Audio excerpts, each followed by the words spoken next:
الرحمن الرحیم۔ السلام علیکم دوستو۔ 60 ہجری کے اختتام سے پناہ مانگنے کا حکم۔ حضرت امام حسین کی شہادت عظمیٰ کی یہ ایک منفرد خوبی ہے کہ حضور نبی اکرم صلی اللہ علیہ وآلہ وسلم نے اس کی تفصیلات بہت پہلے بتا دی تھی، جس کی جزیات اہل بیت واقف ہو چکے تھے اور انہیں بھی خوبی پتہ چل چکا تھا کہ مستقبل میں کیا ہونے والا ہے۔ ان حیرت انگیز اور قبل وقت تفصیلات کو موجزانہ پیشن گوئی کے سوا کوئی نام نہیں دیا جا سکتا تھا۔ یہی وجہ ہے کہ میدان صفین کے طرف جاتے ہوئے راستے میں حضرت علی شیر خدا نے کربلا کے ان مقامات کی نشاندہی کر دی تھی جہاں ان حضرات کو شہید ہونا تھا۔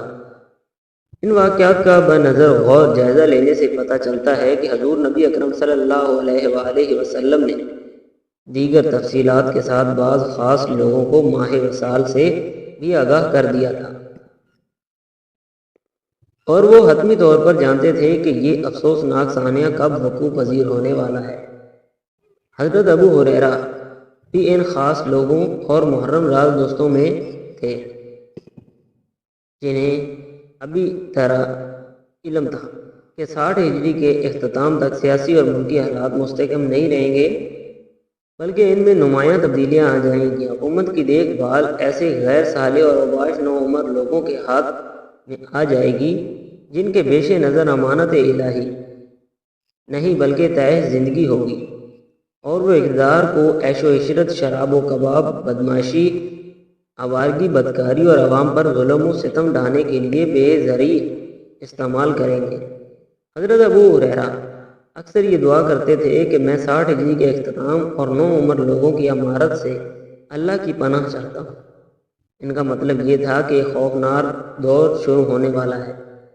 اس میں اوباش لڑکے سلطنت حکومت پر قابض ہوں گے جس سے امت مسلمہ کو ناقابل تلافی نقصان ہوگا۔ ایسے اوباش لڑکوں کے بارے میں آپ صلی اللہ علیہ وآلہ وسلم سے نے پہلے ہی خبردار فرما دیا تھا۔ اس امت کو ہلاکت قریش کے اوباش نوجوانوں کے ہاتھوں ہوگی۔ بے شک میری امت سے جھگڑا و فساد بے وقوف اوباش نوجوانوں کے ہاتھ برپا ہوگا۔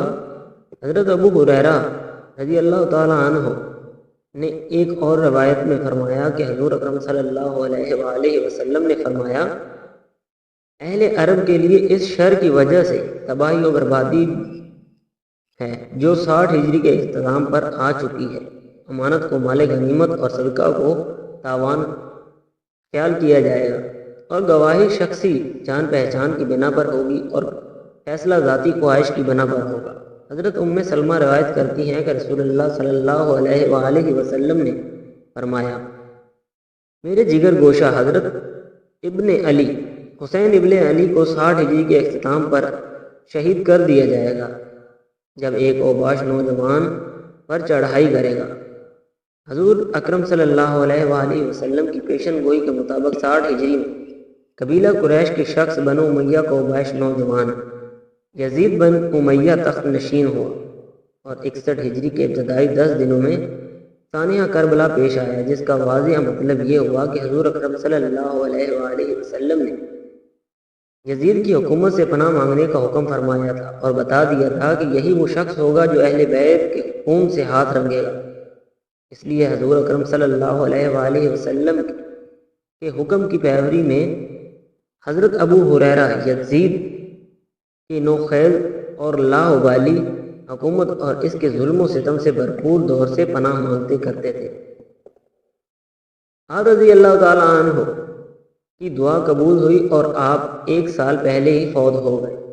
یزید کی تخت نشینی اور طالب بیعت حضرت امیر معاویہ کی وفات کے بعد یزید نے تخت نشین ہوتے ہی اپنی بیعت کے لیے ہر طرف خطوط اور حکم نامے جاری کر دیے۔ اس وقت مدینہ منورہ کے گورنر ولید بن عقبہ تھے۔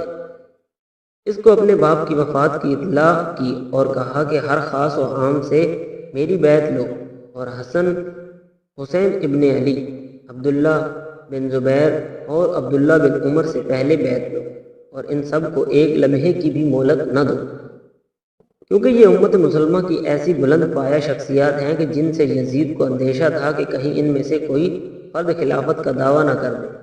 اس لیے یزید کے لیے اپنی حکومت کی مضبوطی کے لیے ضروری تھا کہ وہ ان حضرات سے بیعت لے۔ لہذا اس نے تخت نشین ہوتے ہی مدینہ کے گورنر ولید بن عقبہ کو اپنے باپ حضرت امیر معاویہ کی وفات کی خبر کے ساتھ ہی حکم نامہ جاری کر دیا کہ حضرت امام حسین، حضرت عبداللہ بن عمر اور حضرت عبداللہ بن زبیر سے میرے حق میں بیعت لو، اور جب وہ میری بیعت نہ کریں انہیں ہرگز مت چھوڑو۔